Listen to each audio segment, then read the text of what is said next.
Shalom saudaraku, menjelang akan kedatangan Tuhan kali yang kedua, kita harus menyelidiki atau meneliti tanda-tanda apa yang akan mendahului kedatangan Tuhan tersebut. Nah, salah satunya adalah munculnya antikristus. Nah, ada seorang yang berkata pada saya, kita kan tidak menantikan antikris, kita kan menantikan Tuhan Yesus. Saya setuju, saudaraku. Namun demikian, kalau kita baca di dalam, coba kita lihat ya saudaraku, di dalam 1 Yohanes 2 ayat 18, saya bacakan saudara ya. Anak-anakku, waktu ini adalah waktu yang terakhir. Dan seperti yang telah kamu dengar, seorang antikristus akan datang. Sekarang telah bangkit banyak antikristus. Jadi sepanjang sejarah gereja selalu ada antikris bermunculan. Tetapi Rasul Yohanes menyebutkan akan datang muncul seorang antikristus, ya. Itulah tandanya bahwa waktu ini benar-benar adalah waktu yang terakhir. Jadi sementara Rasul Yohanes itu berkata antikristus ini sudah bermunculan, nanti akan datang seorang antikristus, ya. Itu dikatakan demikian. Nah, siapakah antikristus itu, saudaraku? Antikristus yang seorang itu, ya, pribadi yang benar-benar antikris, yang bukan orang yang punya roh antikristus, itu memang sudah ada sampai sekarang pun banyak, saudaraku. Tapi nanti akan muncul seorang tokoh yang disebut antikristus itu. Nah, Tuhan Yesus sendiri, saudaraku, berkata di dalam Yohanes 5 ayat 43, ini Tuhan Yesus, saudara ya. Aku datang dalam nama Bapakku, dan kamu tidak menerima aku. Kita tahu ya, orang-orang Yahudi sebagian besar menolak akan kemesiasan dari Tuhan Yesus. Kemudian Tuhan lanjutkan, jikalau orang lain datang atas namanya sendiri, kamu akan menerima dia. Jadi orang Yahudi sampai hari ini, saudaraku, mereka masih menantikan akan Mesias. Padahal Mesias yang sejati, Juru Selamat, itu sudah datang. Dan mereka menolak, mereka tidak percaya. Meskipun tanda-tanda yang dibuat oleh Tuhan Yesus sudah cukup, lebih dari cukup, ya. Tetapi tetap mereka tidak mau. Karena mereka punya konsep Mesias itu harus begini menurut mereka. Harus seorang raja yang nantinya akan memerintah dan memulihkan kerajaan Israel dan sebagainya. Jadi bukan seorang juru selamat yang kemudian mati disalibkan, ya itu mereka menolak, saudara. Meskipun sebetulnya dijelaskan sejelas-jelasnya bahwa Mesias itu ya kan ada nubuatan, misalnya apa yang disebut dengan hidden chapter di Yesaya 53 itu kan jelas sekali bahwa dia adalah hamba yang menderita dan dia harus mati ganti kita kan. Kemudian tentang penyalipan di dalam Mazmur 22 itu sangat detail, tapi mereka menolak. Dasar hatinya dikeraskan, saudaraku ya, mereka menolak. Dan nanti kalau ada muncul satu tokoh, dan perhatikan, dia datang bukan dalam nama Bapa, tetapi dia datang dalam namanya sendiri, itu diterima. Karena ciri-ciri atau gerak langkahnya, sepak terjangnya itu seperti apa yang diharapkan. Dulu setelah mereka menolak Yesus, muncul Simon Bar-Kokhba, ya Simon Bar-Kokhba, 135 ya, ditumpas habis dan mati. Dan sejak saat itu mereka berharap apakah ini Mesias sampai hari ini, saudaraku. Ya. Dan penantian akan Mesias, penantian akan Kristus bagi orang Yahudi itu berlaku sampai akhir zaman. Karena mereka menantikan, mereka menolak Yesus, pokoknya bukan Yesus lah, bukan Yesus dari Nazaret itu bukan. Mereka mau cari, menantikan sosok yang seperti harapan mereka. Nah, saudaraku, sekarang ini kan tanda-tanda sudah semakin lengkap ya, sudah digenapi ya. Israel sudah merdeka tahun 48, kemudian Yerusalem sudah dikuasai oleh pemerintahan Israel. Meskipun masih ada daerah-daerah yang sakral yang masih belum sepenuhnya dikuasai, meskipun secara politis sudah dikuasai, tapi secara kerohanian belum ya, secara religius belum dikuasai, yaitu di daerah Bukit Bait, karena di sana ada 2 akan tempat ibadah yang dikuduskan oleh agama lain. Nah, saudaraku, kita pahami bagaimana tanda-tanda ini sudah digenapkan oleh Tuhan. Dan nanti tanda yang terakhir adalah bait suci atau bait Allah yang harus berdiri. Ya, kemarin ada seorang tokoh yang menceritakan bahwa ini adalah sinagog, padahal itu menunjuk pada replika bait Allah. Saudara, perlu kita belajar, ketahui ya saudaraku, ini kesalahan. Sinagoga dengan bait Allah itu beda. Sinagoga itu adalah tempat kumpulnya orang-orang Yahudi untuk beribadah, membaca Taurat, belajar tentang agama mereka ya, Yudaism atau agama Yahudi. Itu di sinagoga. Ya kalau sekarang ya gedung-gedung gereja gitu. Tapi yang namanya bait Allah itu mereka belum punya. Sejak dihancurkan tahun 70 Masehi sampai sekarang bait Allah itu belum ada. Belum berdiri. Nah, saudaraku, nanti antikris inilah yang diharapkan akan Mesias ya. Mereka anggap itu Mesias, tapi padahal bagi sudut pandang kita sebagai orang Kristen itu justru antikris. Yang mereka anggap sebagai Mesias itulah yang akan mendirikan bait Allah. Ya, jadi bait kudus, bait suci itu ya. Beit Hamikdash itu. Nah, saudaraku, saya pernah ngobrol dengan seorang tour guide yang orang Yahudi, saudaraku ya. Dia cukup religius gitu ya, saudaraku. Meskipun ya saya lihat ada kemunafikan gitu ya. Ada soknya gitu ya. Ya, tapi ya enggak apa-apa, saya tanya, kapan bait Allah itu bisa dibangun kembali, saya tanya. Dia menjawabnya begini, ya itu bukan urusan kami, itu urusan Mesias. Jadi mereka tetap menantikan Mesias. Saudara, kita tahu ya bahwa orang Yahudi ini adalah umat dalam penantian. Kita, orang Kristen, umat dalam penggenapan. Nah, ada kelompok lain umat dalam kebingungan lah, itu ya kasihan itu. Nah, saya ingin ngajak saudara, setelah tadi kita baca bahwa seorang antikristus itu akan muncul, ada satu sosok pribadi yang luar biasa, ya, yang karismatik, yang sangat berpengaruh. Pengaruhnya itu dalam hal apa, saudara? Saya pernah belajar, pengaruhnya itu mendunia. Kalau sekarang konflik terjadi ya, di mana Israel lawan Hamas, kemudian negara-negara yang membela Palestina, meskipun sebetulnya mereka akan ngerti bahwa asal-usul perangnya itu adalah Israel sama Hamas, tapi Palestina itulah yang didukung. Nah, itu mereka menyerang Israel seperti Iran kemarin ya, kemudian ada negara-negara seperti kaum Hizbullah, itu perang, saudaraku. Mereka memerangi Israel. Sekarang ini mereka masih belum berani karena masih ada blok barat yang mendukung Israel. Jadi perang ini kok sepertinya nggak selesai-selesai.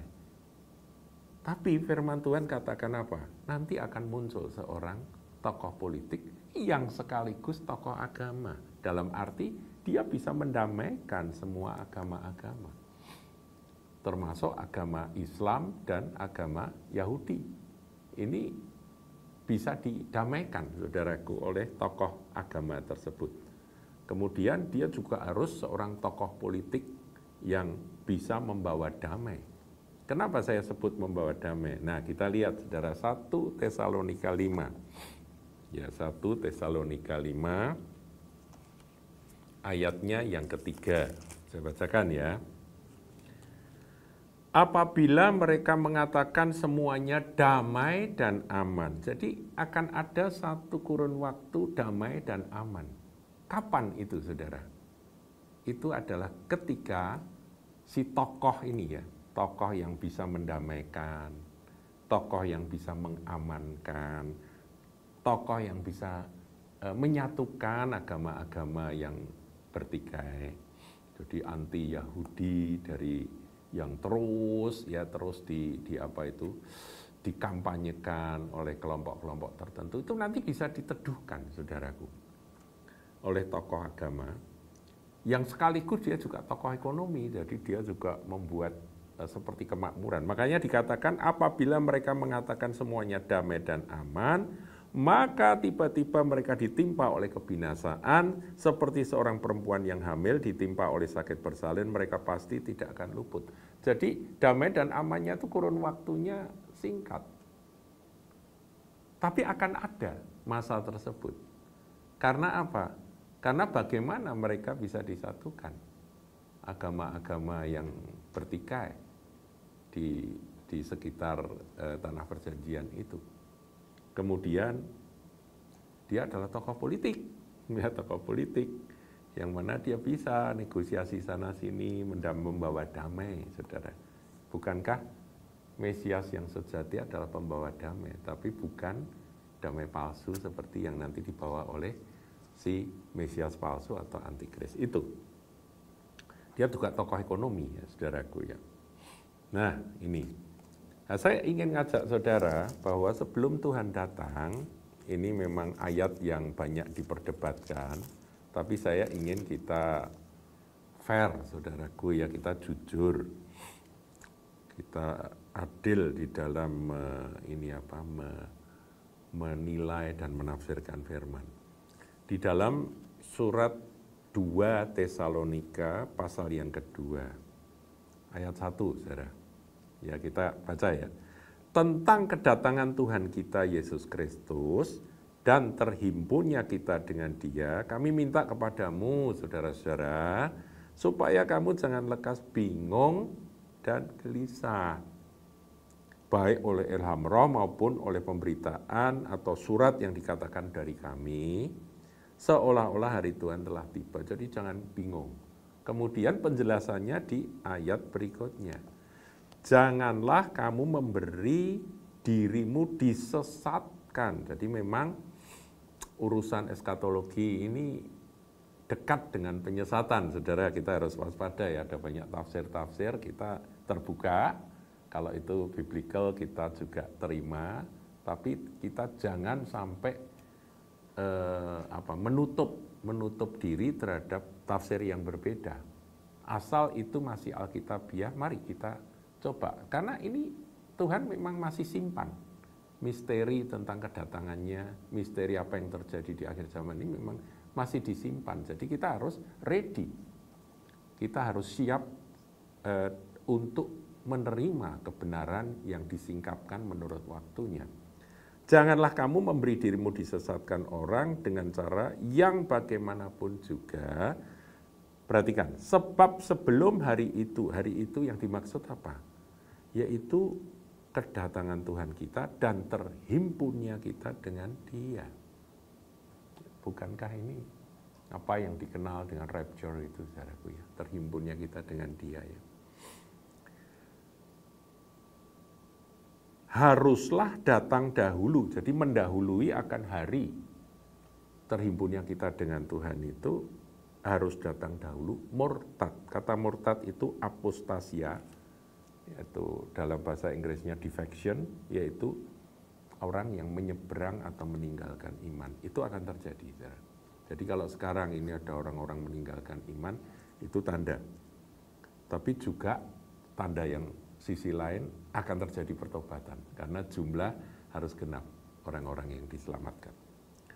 Dan haruslah dinyatakan dahulu, nah ini yang saya ingin sampaikan, haruslah dinyatakan dahulu manusia durhaka. Siapa itu?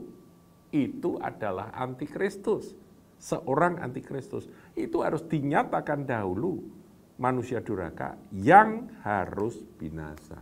Dan memang dia nanti akan dibinasakan oleh Tuhan. Ya, jadi manusia durhaka yang harus binasa itu harus dinyatakan dahulu sebelum hari terhimpunnya kita dengan Tuhan Yesus. Siapakah manusia durhaka itu? Ayat 4 katakan yaitu lawan yang meninggikan diri di atas segala yang disebut atau yang disembah sebagai Allah. Nah, kalimat berikutnya ini mengindikasikan bahwa bait Allah harus ada dulu. Bahkan ia duduk di bait Allah dan mau menyatakan diri sebagai Allah. Nah, tadi saya katakan, saudaraku, bahwa setelah mengetahui akan kebenaran-kebenaran dari ayat-ayat firman ini, maka para peneliti yang mengamati dunia itu mulai mereka-reka, mulai melihat tokoh-tokoh siapa yang kira-kira cocok gitu ya untuk jadi antikris. Ya, ini sebetulnya kurang adil juga. Kalau orang itu ternyata bukan antikris, kemudian dia dicap antikris, kasihan juga gitu ya, saudara. Tapi ya, namanya sekarang ini keterbukaan informasi dan analisa, semua bisa ngomong. Nah, karena ini sudah ada, saudaraku ya, yang membuat satu klip cukup panjang mengenai menantunya Donald Trump, saudaraku, yang bernama Jared Kushner. Ya, ada banyak orang mengkaitkan bahwa Jared Kushner yang ganteng ya, itu suaminya Ivanka itu, dia itulah yang nantinya akan jadi antikris. Nah, memang kalau dilihat ada kemungkinannya. Kenapa? Pertama, Jared ini seorang Yahudi, saudara. Ya kalau Mesias kan harus Yahudi. Yahudi dari suku Yehuda. Nah, selalu mereka berkata bahwa orang Yahudi itu semua Yehuda atau Benyamin. Nah, tinggal dua kan. Atau Lewi, kan begitu. Jadi tinggal tiga. Yang lain-lain itu sudah bukan Yahudi, kan begitu. Karena Yahudi itu dari kerajaan Yehuda itu ya turunannya. Begitu. Meskipun suku-suku lain masih ada ya, bahkan sampai akhir zaman di kitab Wahyu itu ada di daftar. Nah, Jared Kushner ini adalah seorang Yahudi, kemungkinan suku Yehuda, saudara. Jadi memenuhi syarat begitu ya. Dia menantunya Donald Trump, dia menikah dengan Ivanka Trump, dan yang hebat itu Ivanka sebelum menikah dengan Jared Kushner ini, dia pindah agama, ya dia convert to Judaism. Dia menjadi orang yang memeluk agama Yahudi Ortodoks. Itulah Ivanka, saudaraku. Jadi hebat ini orang ini. Tetapi saudara, yang agak ganjel menurut saya perlu juga diamati. Dia itu lahirnya di Livingston, New Jersey, USA. Tanggal 10 Januari tahun 81, masih muda saudaraku. Jadi Jared Kushner ini lahirnya di Amerika.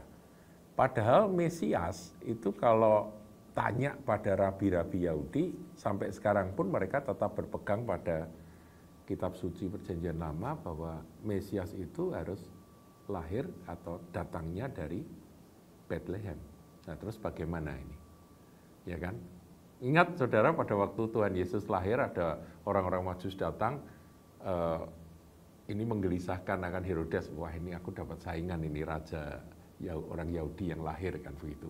Kemudian dipanggillah ahli-ahli Taurat, ditanya, di mana nanti raja itu lahir, di mana nanti juru selamat itu lahir, Mesias Kristus itu lahir, yang diurapi itu lahir. Mereka menyebut di Bethlehem, langsung disebut. Maka dari itu anak-anak Bethlehem kan dibantai pada waktu itu, saudaraku. Jadi eh, lahirnya menurut saya harus di Bethlehem, tapi kok dia ditulis lahir di Livingston, diketahui lahir di Livingston, New Jersey, USA. Nah, bagaimana, saudaraku? Mungkin saja bahwa nanti kalau memang betul dia ya, suatu saat nanti tiba-tiba ada cerita gitu. Seperti Tuhan Yesus kan dikenal orang dia dari Nazaret, padahal dia lahirnya di Bethlehem, ya kan? Tapi dia disalah ngerti bahwa dia lahir di Nazaret.